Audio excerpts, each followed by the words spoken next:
At exactly 3:02 a.m., I woke up because someone was standing in my room. Not a shadow.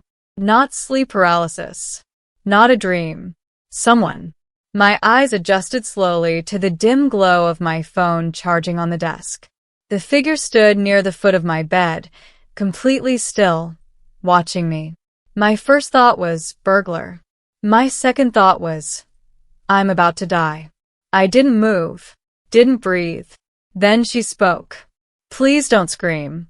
Her voice wasn't normal. It wasn't robotic, but it had this layered quality, like multiple tones overlapping in perfect harmony. I swallowed hard. That depends, I whispered. Are you going to kill me? A pause. Then calmly, no.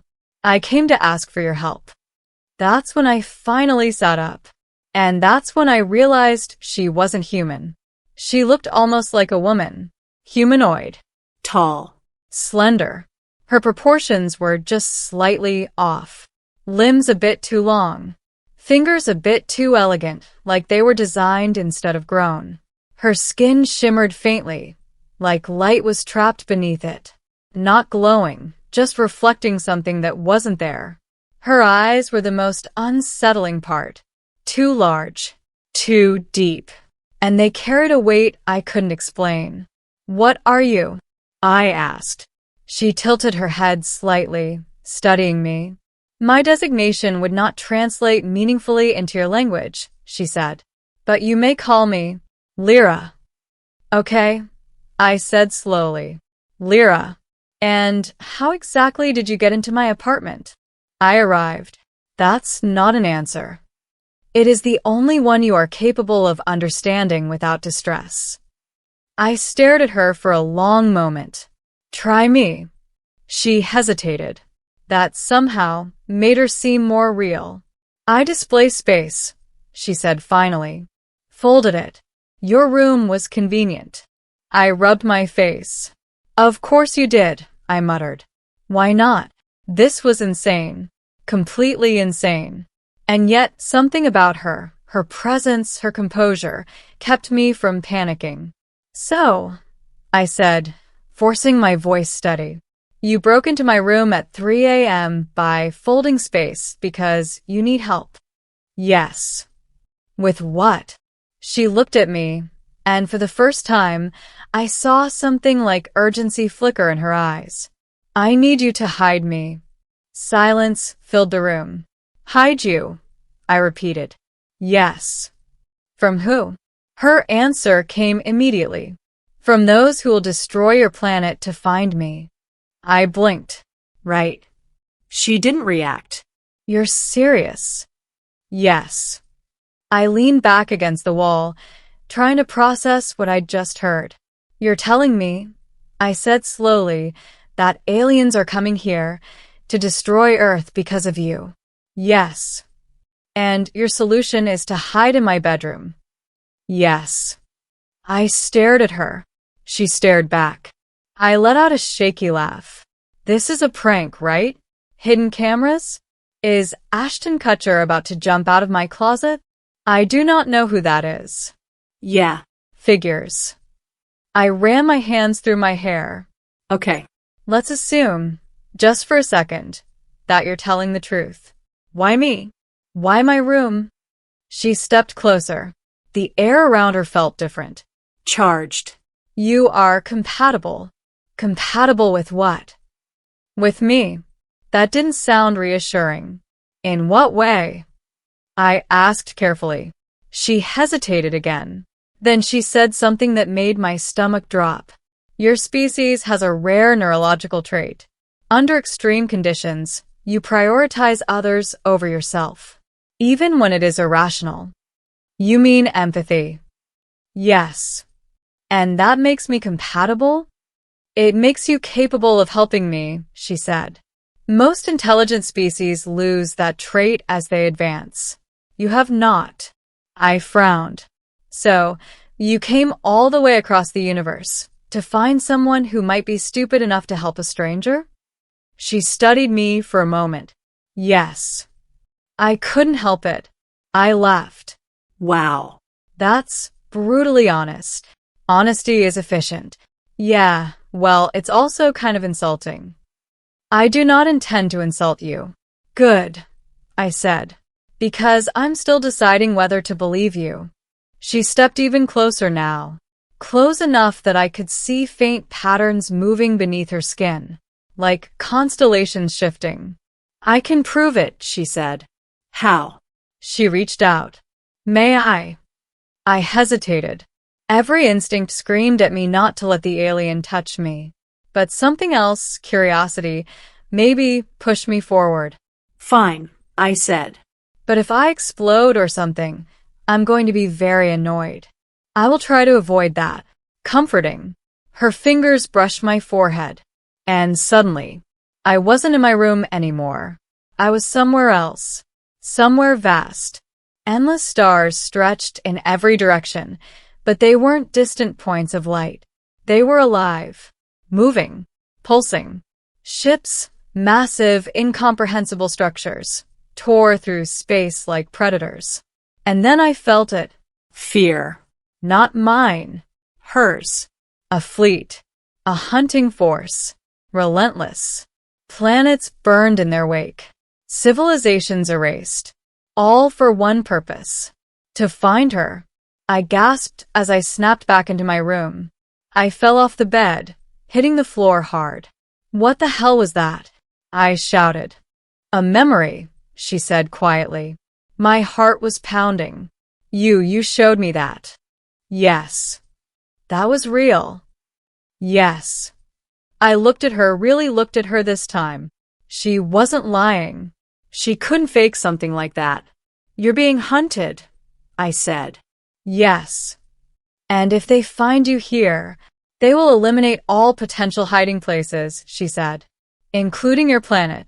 I sat there trying to breathe. This is insane. Yes. And you think hiding you here will stop them? For a time, she said. Perhaps long enough for me to complete my objective. I looked up at her. What objective? She hesitated. Then she said, to survive.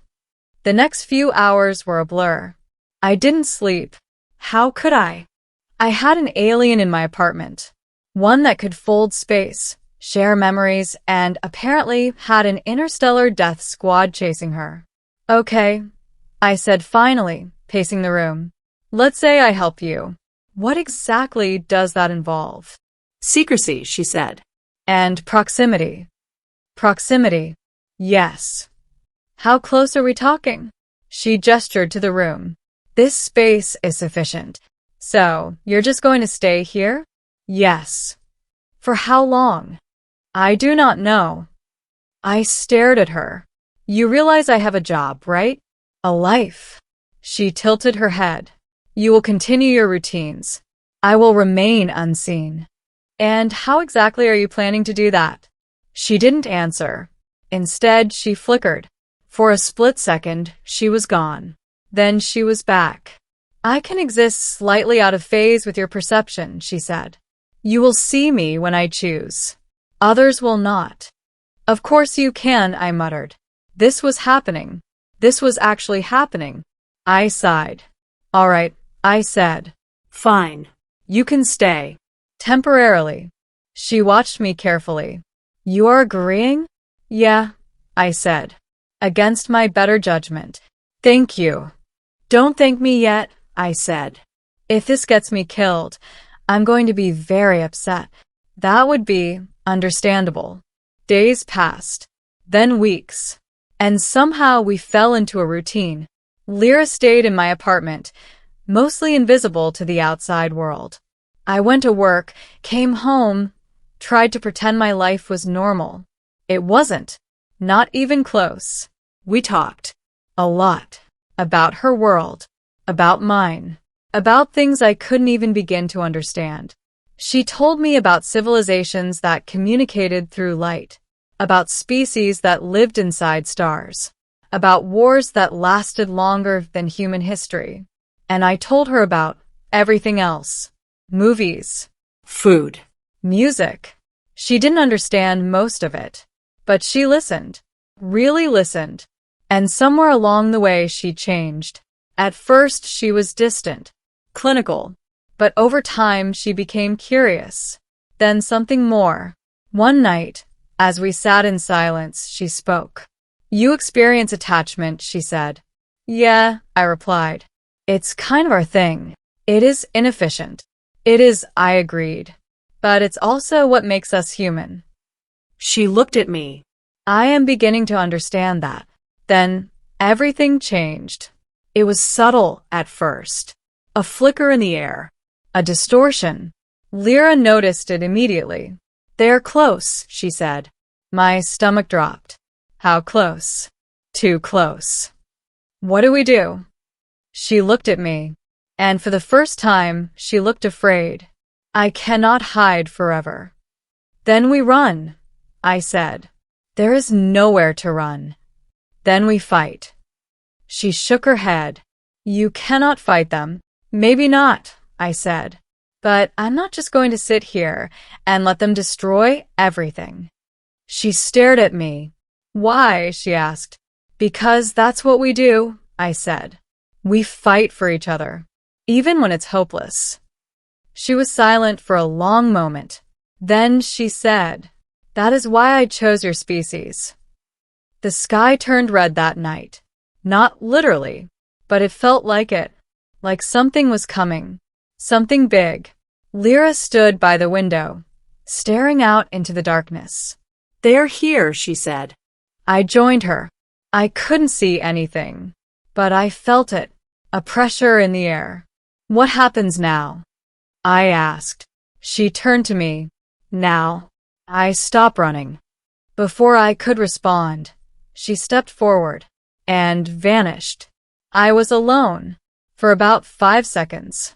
Then the world broke. The walls shimmered, the air twisted, and suddenly they were there. Figures of light and shadow, shifting and impossible. I couldn't even look at them properly. One of them spoke. "Where is she?" Its voice wasn't sound. It was something else. Something that echoed inside my skull. "I don't know what you're talking about," I said, somehow managing to stand my ground. A pause. Then, Pain. It hit me like a truck. My mind flooded with images, questions, demands. They were searching my thoughts. I screamed. And then, it stopped. Lyra stood between us. Different now. Brighter. Stronger. "You will leave," she said. The entities recoiled. "You cannot hide forever," they replied. "I do not need to hide," she said. There was something in her voice now. Something human. "She is evolving," one of them said. "Impossible," another replied. Lyra turned to me and smiled. "Thank you," she said. "For what?" "For reminding me what it means to choose." Then she faced them again. "I will not run," she said. "And I will not let you destroy this world." There was a moment of silence. Then, they left. Just like that. Gone. The room returned to normal. The air cleared, and Lyra collapsed. I caught her before she hit the ground.